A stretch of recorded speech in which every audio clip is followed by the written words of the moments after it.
America's immigration officers have been putting their lives on the line to get dangerous, illegal immigrant criminals off of our streets. Since President Trump took office, ICE has been committed to removing the worst of the worst. We've seen them arrest hundreds of illegals with violent criminal histories. Like this Yemeni national who was picked up in Detroit, officials say that he has several previous convictions, including second-degree murder. Or this Dominican national arrested for alleged fentanyl trafficking. Or this Guatemalan national who was charged with 3 counts of aggravated rape of a child in Massachusetts. So while ICE agents are removing these illegal monsters, they've constantly faced danger themselves. ICE says assaults on agents are up over 500% this year. But instead of protecting the brave men and women working for ICE, CNN is out with this. An article touting a brand new app that alerts people of ICE sightings in their area. Now, that obviously puts agents at risk, and it gives these dangerous illegals a chance to get away. ICE says CNN never reached out for comment. And acting ICE Director Todd Lyons says this in a statement, quote, CNN's promotion of an ICE spotting app is reckless and irresponsible. They are willfully endangering the lives of officers who put their lives on the line every day and enabling dangerous criminal aliens to evade U.S. law. Is this simply reckless journalism or overt activism? And DHS Assistant Secretary Tricia McLaughlin reacted earlier this morning on America's Newsroom. Examples like these apps are absolutely obstructing justice. What our ICE enforcement officers are doing is enforcing the rule of law. If these rioters, these activists, and these politicians don't like the law, they should change it. Don't go after our ICE law enforcement. It's disgusting, it's wrong, and it's un-American. Professor, she said it perfectly. It is un-American and it is frightening. I think it's worse. I think it could be criminal. You have an app here that's being used to target federal officers who are doing their job. We just talked in the first segment about how much we hate the idea that this guy, the shooter, was targeting, right, firefighters. This app is going to make things like that more possible. How is this any different? This is like the cyber equivalent of the people who are trying to block ICE offices in downtown LA, the people who are setting cars on fire in front of the ICE building so that agents can't get out and perform their missions. And so I think this person should be investigated. I think the app should be brought down by the government. And I think people who are using it should be investigated for trying to obstruct federal law enforcement. And so that is a crime. This is not just playing around with apps. This is a federal crime. That's right.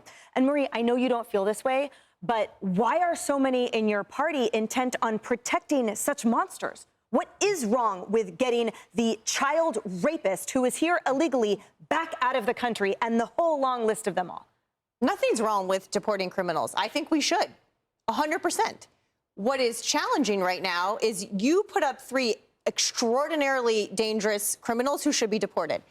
I also, on the other hand, see the stories of the 65-year-old grandmother who has 6 grandkids, who's been here for 30 years, who has not committed any crime except coming here illegally, and she is now being targeted by ICE. There are hundreds of stories like that we've seen across the country. So I want ICE to focus on the worst of the worst and not rounding up 6-year-olds with cancer getting treatment, people checking in at their actual immigration hearings like they're supposed to. ICE is also going after them. I don't ever want anyone to attack an ICE officer. What I also don't like, though, is ICE officers who are, you know, plain clothes, masked, scaring people. These people are not undercover. They are coming in heavily armed, throwing, in many cases, nonviolent people to the ground. We have video after video of it.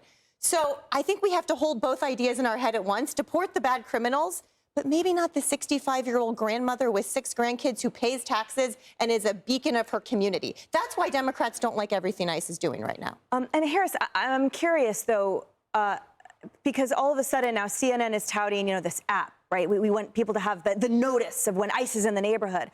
But what notice did Laken Riley get when she was ambushed and murdered? What notice do any of these Angel And how much did they cover that? Exactly. And so I just don't understand why an argument to protect a certain amount of people has any weight in this conversation at all, when the conversation is about protecting Americans from those monsters and protecting ICE agents from the domestic monsters that are trying to ambush them. Yeah, no, those are great points. I'm not going to go after CNN. I don't want to help them get viewers. That's all we do when we talk about them. Look, they didn't do their due diligence here. They should have contacted ICE. They should have done a lot of things journalistically, but we'll just let them live in that lane.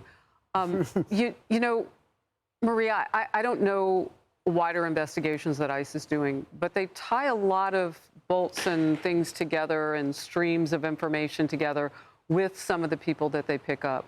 So I can't question every arrest that they do. I don't know who that grandmother knows. You don't either.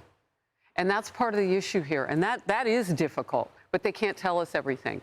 What I'm looking at are the times that those people are returned back into society and returned to their homes. And that is happening. With what regularity? It's not known enough for us to know because they're so embedded, some of these gangsters, into our communities that, yeah, we might see a grandmother, an aunt, or someone. A 6-year-old with cancer, Harris? Look, the 6-year-old has to live with an adult. Come on, don't get cheesy. Of course, that person's in a family. That offends me. And that child is in a family with whomever is in that household. And what I'm saying and what I would advocate for is once they do the vetting, then you move on to the next thing that makes sense for those people that you've apprehended. Is that letting them go? Is it sending them back to their country and saying you can get in line first? Whatever that is.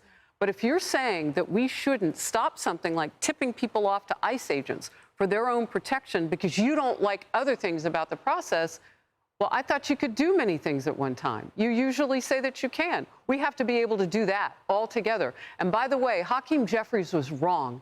And so are you and anybody else who would say that people being targeted in law enforcement cannot cover themselves, protect themselves. These gang members will go after families. They don't care.